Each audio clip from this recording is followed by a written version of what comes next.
Good morning, everyone. Good morning. And welcome to the Temple of the Living God here in St. Petersburg, Florida. We welcome you. We're glad you're here. We hope you have a really wonderful time today. Everybody feeling good? Yes. All right. We're going to start out with a beautiful song that was done by Barbara Streisand called People.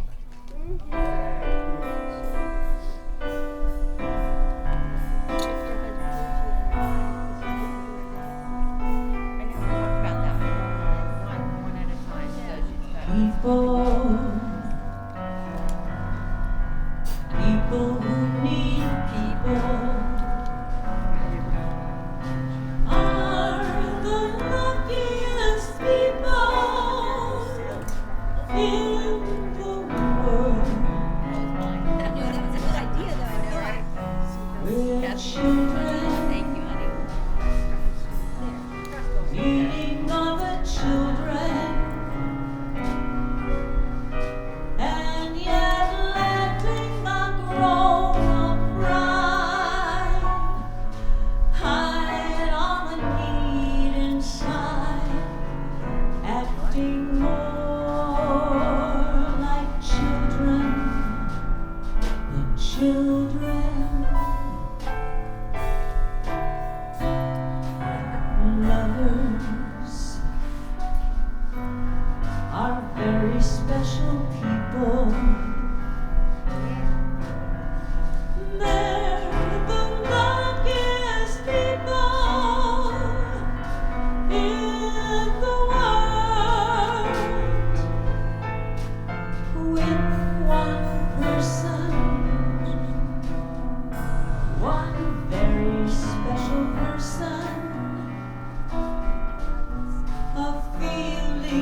To welcome back a friend. We've known each other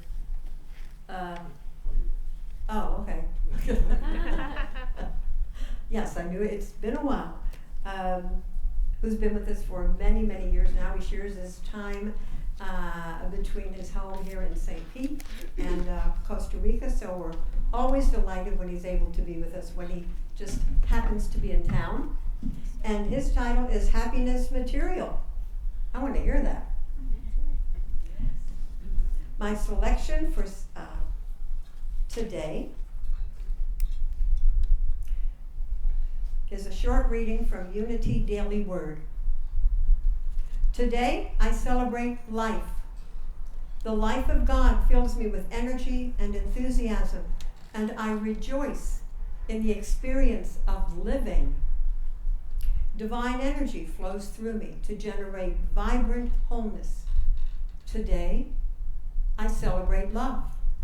The love of God draws to me all I need to be happy and fulfilled, including the people who share my home, workplace, and community.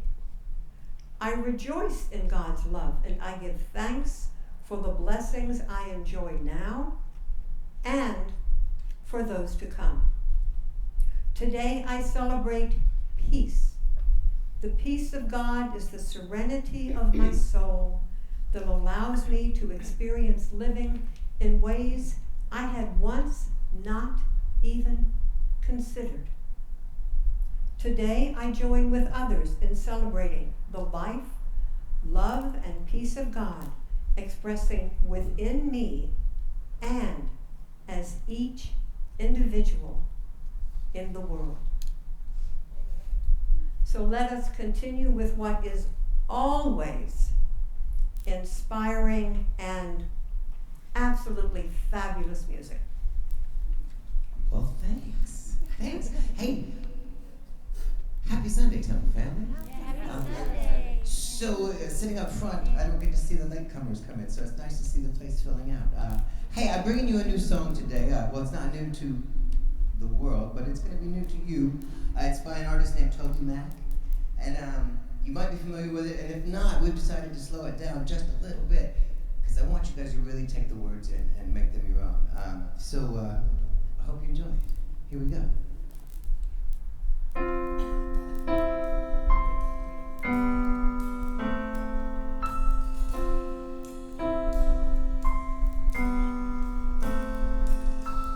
Some days life feels perfect, other days it just ain't working.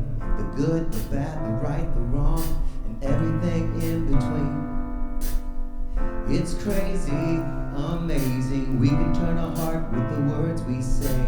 Mountains crumble with every syllable, hope can live or die. So speak life, to the deadest, darkest night. Speak life, when the sun won't shine and you don't know why. Look into the eyes of the broken hearted, watch them come alive as soon as you speak hope, you speak love, you speak life. Whoa, whoa, whoa, whoa, whoa. Speak life. Whoa, whoa, whoa, whoa, whoa, yeah. Some days the tongue gets twisted, other days my thoughts just fall apart. I do, I don't, I will, I won't. It's like I'm drowning in the deep. Well, it's crazy to imagine words from my lips as the arms of compassion. Mountains crumble with every syllable. Oh, can live or die. So speak life, till the deadest, darkest night. Speak life, when the sun won't shine and you don't know why. Look into the eyes of the broken hearted, watch them come alive as soon as you speak hope, you speak love, you speak life. Whoa, whoa, whoa, whoa, whoa. Speak life. Whoa, whoa, whoa, whoa, whoa. Lift your head a little higher, spread the love like fire. Hope will fall like rain when you speak life with the words you say. Raise your thoughts a little higher, your words to inspire. Joy will fall like rain when you speak life. life with the things you say. Lift your head a little higher, spread the love like fire. Trouble falls like rain when you speak life with the words you say. So speak life to the deadest, darkest night. Speak life when the sun won't shine and you don't know why. Look into the eyes of the broken heart and watch them come alive as soon as you speak hope. You speak love, you speak. Speak life. Whoa, oh, oh, oh, oh. Speak life. Oh, oh, oh, oh, oh. You speak life. Oh, oh, oh, oh, oh. Speak life. Oh, oh, oh, oh, oh. Some days life feels perfect.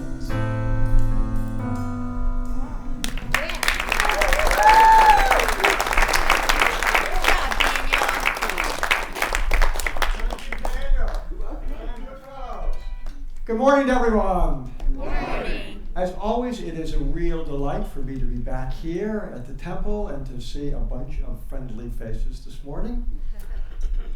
This month, our theme is moving forward. And in thinking about moving forward, it occurred to me that as all of us try to take journeys that move us forward, inevitably there are obstacles.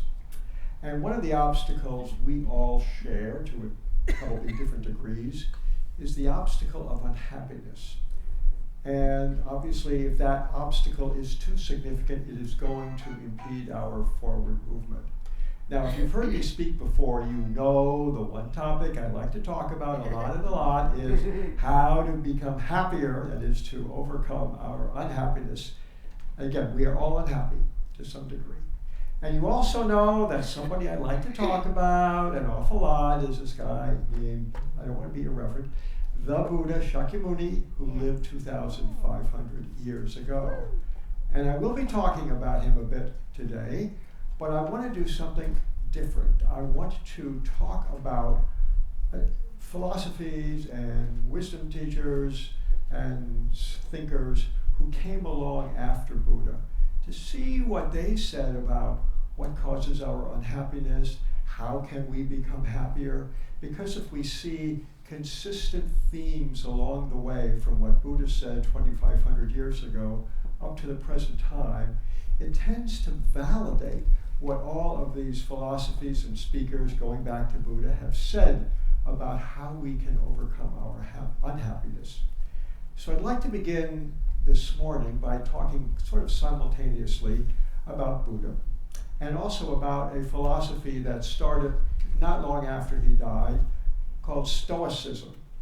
Buddha lived, in the 5th or 6th century BC in northern India. He was actually a royal prince, but he decided to give up all of his trappings of royalty and go out into the countryside and tell people, talk to people, give lessons to people on how they can reduce their suffering.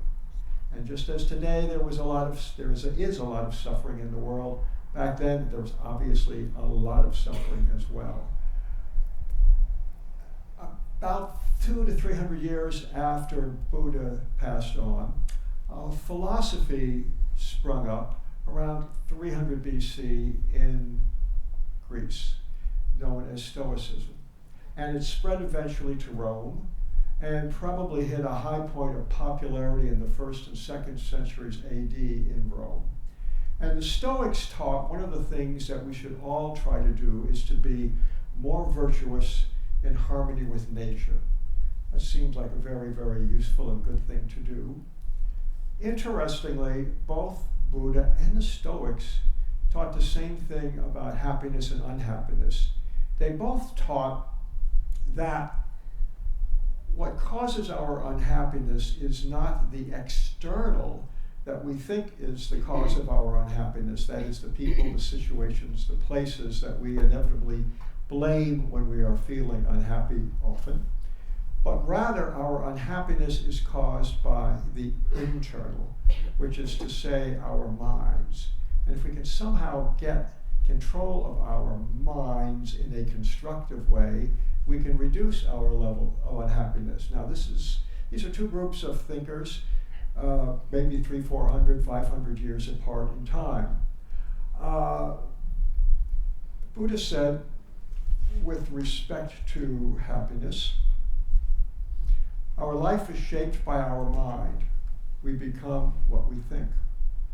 And one of Stoicism's foremost philosophers in the 2nd century AD, Rome, was actually the emperor of the Roman Empire, Marcus Aurelius. And Marcus Aurelius said, the happiness of your life depends upon the quality of your thoughts. Both men were basically saying the same thing. In other words, both Buddha and the Stoics were teaching that unhappiness comes from our mind misinterpreting the nature of things. We think what we are seeing is one thing, but in reality they are not. Buddha explained this by saying, when we come into this world, our minds are sort of wired to think we're just a little bit better than everybody else, and therefore things, people, objects, situations should unfold themselves as we go along in ways which please us, or at least allow us to stay neutral. But the reality is, we're not better than everybody else. And so we regrettably are forming these distorted views of the way people, situations, and people are because objects are, because we think that they are one way due to our self-cherishing mind, as Buddha taught. But they're really different. But we can't see that because of the way we tend to cherish ourselves. And when our sense of self-cherishing and when our expectations of how we should be treated collide with the reality of what's out there, what is in the external, we become unhappy. And the Stoics said something very similarly. They said we misinterpret events outside of us. And it's that misinterpretation that triggers our sense of unhappiness when the actuality of those events comes into play with our misinterpretations of those events. And as a consequence, we have to look for ways in which we can retrain our minds, both Buddha and the Stoics taught. A very well-known Stoic philosopher who lived in the 1st century AD Rome was Seneca, who you may have heard of.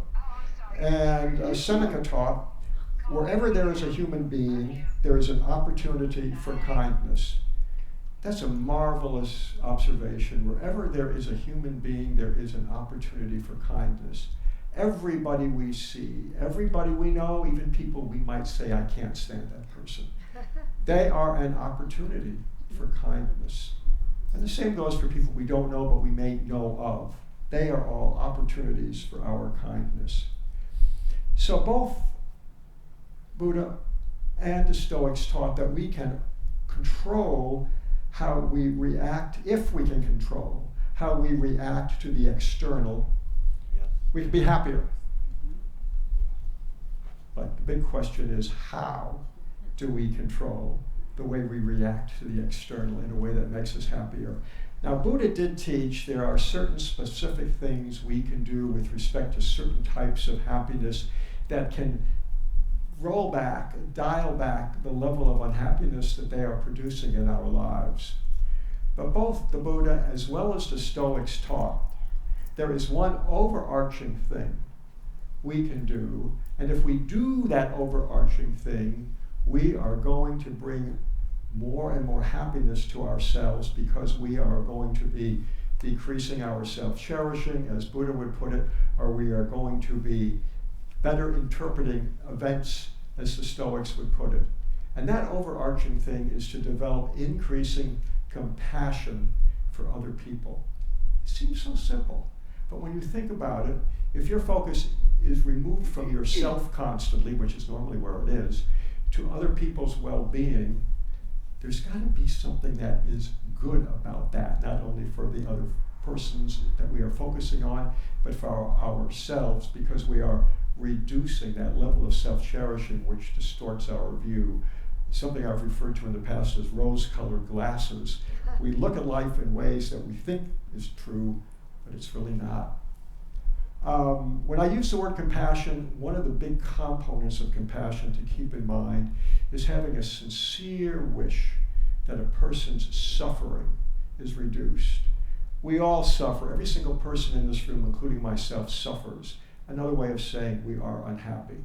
Basically, all people in the world suffer. I mean, if you are a Buddhist who practices the religion of Buddhism, if you actually have got to the point where you no longer are unhappy in the least, you are absolutely, positively, deliriously happy 24/7, then you have become totally awakened and you have become a Buddha. Ooh. There probably are not many of those around. And they can take different forms. So there could be Buddhas here today that we don't recognize. I would honor your presence, but I have a suspicion that's probably not the case. But anyway, so the secret, and it's not really a secret if you think about it, and it's a challenge, is to cherish other people more. Buddha has said of this, have compassion for all beings, rich and poor alike. Each has their suffering. This is important because he's saying don't discriminate with respect to who you are going to have compassion for. Don't say, I'm not going to have compassion for bad people or people I don't like or people I see on TV that I think are bad or evil. Have compassion for everyone because it is not the person who does the thing that upsets you, it's their self-cherishing that causes them to act in a way that ultimately upsets you, in part because you see them through rose-colored glasses. It sounds like a distinction without a difference, but just sort of start as a starting point. Don't distinguish amongst who it is deserving of your compassion. Everyone is deserving of your compassion. Everyone, as Seneca said, is an opportunity for kindness. Seneca also said that what I'd like, that is sort of in a nutshell where the Stoics are and where Buddha is. And they're really very, very similar, even though they may be separated by about 500 years. So let's move forward a bit in our journey of examining what philosophers and wisdom teachers have said about happiness. And I'm going to jump all the way to the 19th century, the 1800s. And there was a very, very well-known English philosopher, John Stuart Mill. And John Stuart Mill said, those only are happy who have their minds fixed on some object other than their own happiness, on the happiness of others, on the improvement of mankind. That really is sort of a synthesis of the teachings that Buddha and the Stoics gave much earlier on. The only people who are happy are people whose minds are fixed on some object, in other words, on some person, some persons other than themselves. Because when you're focusing on yourself, what are you doing? What's in play? You're self-cherishing, which leads you to have these distorted visions of life, these rose-colored glasses, and you want to get away from that by focusing as an object on other people and focusing on their happiness, Yes. not yours. John Stuart Mill also said, happiness can never be a goal or a destination. The journey to the destination is happiness. That last sentence is so important. The journey to the destination is happiness. Don't stop and think every time you think you've done something good for somebody, how much happiness is this giving me now? What does my happiness account look like now? That's your self-cherishing at work. You're attaching conditions to doing something good for somebody else. No, just get on that journey of just generally, as often as you can, have a sincere wish time and time again that a person or person's suffering decreases and that their happiness increases. That's the journey. Eventually, it's going to make you a happier person, but don't think about that and wonder, when's this going to happen next? How much happier am I today than I was last month? It's not going to work. One of my favorite philosophers of the 20th century, who you may not think of as a philosopher, unless you were here last week to hear Reverend Carmen's great talk or saw a video of it, and that is Albert Einstein, who I've quoted from quite a bit over the years. Albert Einstein said, strange is our situation here on earth. Each of us comes for a short visit, not knowing why, yet sometimes seeming to divine a purpose. From the standpoint of daily life, however, there is one thing we do know, that man is here for the sake of other men, above all for those upon whose smiles and self-being our own happiness depends. So we are here to receive the cherishing of others, upon whose smiles towards us their cherishing depends. But if you turn it around, those people who we depend on to cherish us are also depending on others, including us, to cherish them back. I was wonderfully reminded of that a short while ago with Carol's opening song. People who love people are the happiest people in the world. People who cherish other people, who cherish each other, are the happiest people in the world because they have managed to really push down their self-cherishing. Their focus is on making other people happy as opposed to themselves. So there you have it, from a theoretical nuclear physicist, Nobel Prize laureate. I mean, who would you think would be a more obvious person to go to find out about happiness? But he is, Albert Einstein. Another one of my favorite philosophers from the 20th century, who you may not think of as a philosopher, is former First Lady Eleanor Roosevelt. And she said, since you get more joy out of giving joy to others, you should put a good deal of thought into the happiness that you are able to give. And the opening words are especially important, since you get more joy out of giving joy to others. It's your act of expressing compassion towards others, a sincere wish that their suffering decreases, that is what is really going to end up giving you joy down the road. There obviously are no quick paths to immediately or in the short term significantly, noticeably suppressing your unhappiness, your self-cherishing, or to better interpret exterior events as the Stoics would recommend that you do. But you all have to start someplace. It's going to be a lifetime journey if you happen to be a Buddhist and believe in the religious aspects of Buddhism. It'll also be a journey in your next lifetime and your lifetime after that and the one after that. It's not easy to do, but it is so worthy of practice. What are some of the quick things we can do to get ourselves started on that journey? One is obviously meditation, and if you are new to the temple, meditation is a strong part of our practice. If you just look at today's program, you will see a number of references to meditation, including the meditation for today's service. Meditation gives you a chance to focus single-pointedly on an object with your mind, with your energy, to produce a better result for whoever it is that is the intended recipient of that meditation. One meditation we've done before with respect to what we're talking about today is super powerful. It's called Exchanging Self with Others, and that's when you're asked to put yourselves in the shoes of somebody you may be having issues with. This might be the very person that you say, I can't stand.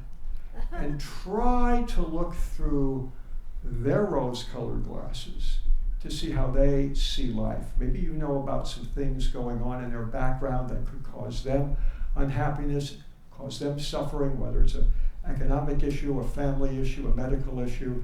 But just see if you can start looking at life the way they do. And as you focus on this more and more, then start to turn and visualize how they see you through their rose-colored glasses, because you're looking back at them through your rose-colored glasses. How do they see you? This is very powerful. And when you're all done, you step out of their shoes, back into yours, and you look at them, and you will be surprised that you're going to say to yourself, you know, I never really looked at the person that way. Actually, I can understand, and I've got sympathy now, compassion for what it is that might be causing them to act in the way that my distorted vision sees them, although what you've just done in this meditation is kind of clear up the distortion a bit on your rose-colored glasses. It is a wonderful meditation, and of course, if it works like that, then do it again and again and again with respect to that person. There's a mini meditation I've talked about before, but it's very good. It's based on a religious aspect of Buddhism that you don't have to subscribe to, but because Buddhists believe not only in an infinite number of future lives, they also believe in an infinite number of prior lives, which means from their perspective, every living person today was our mother in a prior life. Think about that as you look around. Now, when you see somebody really unfortunate on the street, maybe pushing that shopping cart filled with their worldly possessions, think to yourself, quite seriously, that's my mother. Mother. Oh, I feel so sorry for you. I really wish your level of suffering could drop and that your level of happiness can kind of improve. You do that for a minute. It's a mini meditation. Then when you step out of it, you will be surprised at the level of positivity that you feel, as short as that meditation was. And indeed, if you do this meditation often enough, you won't even have to start with the bit about, oh, that's my mother. Every time you see someone who looks less fortunate, looks in distress, just momentarily think, how I wish your level of suffering could increase in some way. I will often add a little prayer to the universe that says, in effect, I hope that by my focusing on this person's suffering, somehow, in some little way, because I've stopped to take some time to focus on their suffering, their day is just a little bit better, a little bit happier for them than it otherwise would have been. That's a 30-second meditation. You can do it while you're driving safely down the street. I've done it. So far, I'm okay. So, what are the takeaways today? Oh, I forgot before the takeaways. What's the obvious way of practicing compassion? Physical actions of charity, whether the recipient knows about them or doesn't know about them. If you've never had the opportunity to assist in providing food to the less fortunate, particularly during a holiday period like Thanksgiving, please take advantage of the next opportunity to do that. You will be amazed when your shift is over and you get home and maybe you've spent 2 hours putting a particular type of food on the dish of 300 people who have come past you. You will be amazed how much better you feel. The first time I did it was long before I started to study Buddhism. I didn't know why I felt so good. I mean, intellectually I knew, okay, I did a good thing. Maybe that's why I feel good. But there was much more to it. I really had sort of put myself cherishing aside in order to cherish others, in order to hope really that their level of suffering would be decreasing by virtue of my assistance in giving them a nice, wonderful Thanksgiving meal. Give it a shot. So now takeaways. The obvious takeaway is you have the ability to be happier because you now know that being happier is not going out and buying that particular piece of clothing or that fancy new piece of electronics or a certain telephone that was just introduced to the public this past week. No. It's all about looking at life differently, looking at life in a way which tends to value and cherish other people. And by cherishing others more, you now know that the thing that is causing your unhappiness, your self-cherishing, will start to be reduced. And you also know, as the final takeaway, that this gives you the opportunity to rewire your minds, to retrain your minds, as Buddha and the Stoics taught you should try to do in order to become happier people. So, really, think about starting today, maybe tomorrow if you're busy today, but starting very soon to do some of these things, whether it's a meditation, a mini meditation, a physical act of charity, in order to cherish people more and build your happiness. When you do this, you will automatically be reducing that obstacle that is in the way of your motion forward. Thank you all so very much, and may God bless you.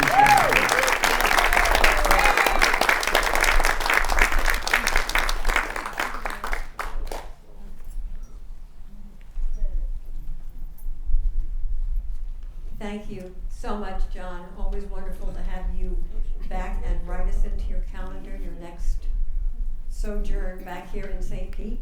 I think we'd all love to hear from you again. Yep.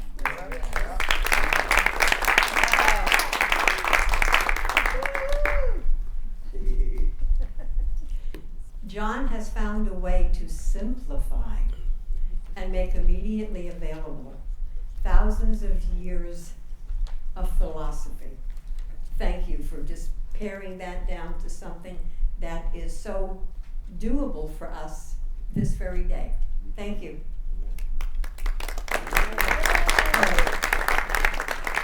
And now we have come to the conclusion of our service today, and I'm going to ask you now to put yourselves in a space of gratitude and appreciation for all that we have, recognizing that abundance and bounty are available to us at every moment of our lives, coming to us, being made available to us in so many different forms and means of presenting itself to us. One of which is in the form of financial abundance, and we will now have our tithes and offerings, for which we will say thank you and acknowledge our deep appreciation for everything that has come to us and is there to be available to move through us to enrich and bless the lives of all those with whom that comes in contact. I'm going to ask our ushers to come forward now, please.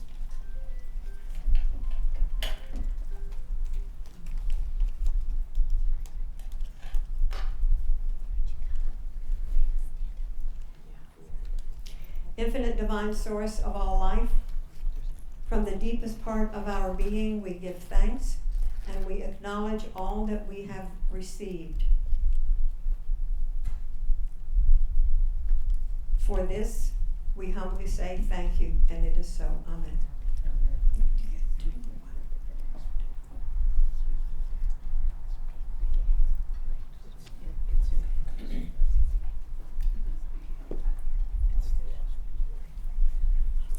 And wow, we have something to really wrap this up today, don't we? Okay, this is full of energy. If you were not awake and feeling the life flowing through your veins up until now, you are about to. So yes, let's enjoy this. Thank you very much. And I know you haven't heard this today, but next week's our anniversary. And so we talked about flowers, we talked about potluck, and if I'm not mistaken, there's a list outside in the lobby for each of those sign-up sheets. It's a sign-up sheet for flowers. I believe there's a sign-up sheet for the potluck. So make sure you put your name down on that so we know what's coming, we know what to expect, and maybe we can fill in the blanks. All right? We'll see you next week. Let's do it. All right.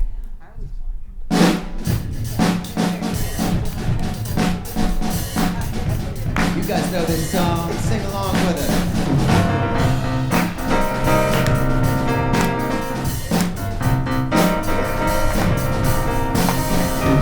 What do I want? What do I desire? What will bring me to my highest good? What do I want? What do I desire? What will bring me to my highest good?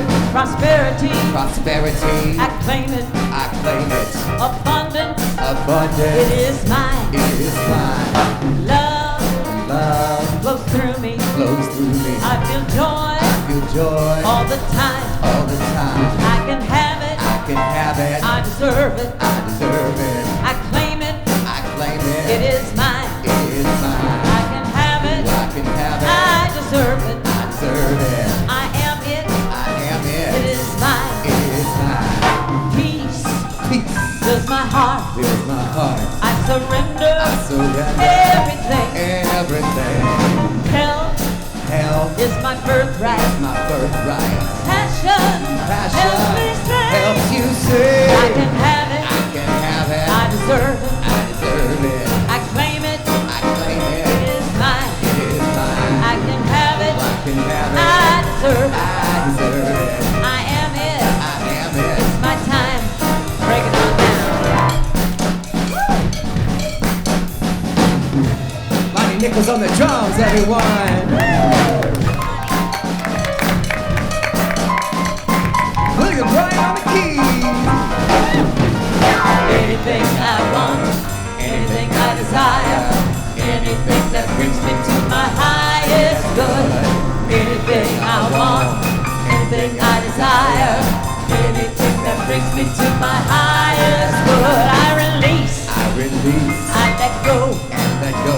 I accept I accept what is mine. what is mine. I can have I can have what I want, what I want. and let spirit Let spirit direct the flow. direct the flow. Life is good, Life is good. life is fun, Life is fun. life is great. Life is great. The Song is done. Happy Sunday, everyone. We'll see you in the lobby. There's some snacks. There's some socializing. There's the bookstore. We'll see you there. Bye.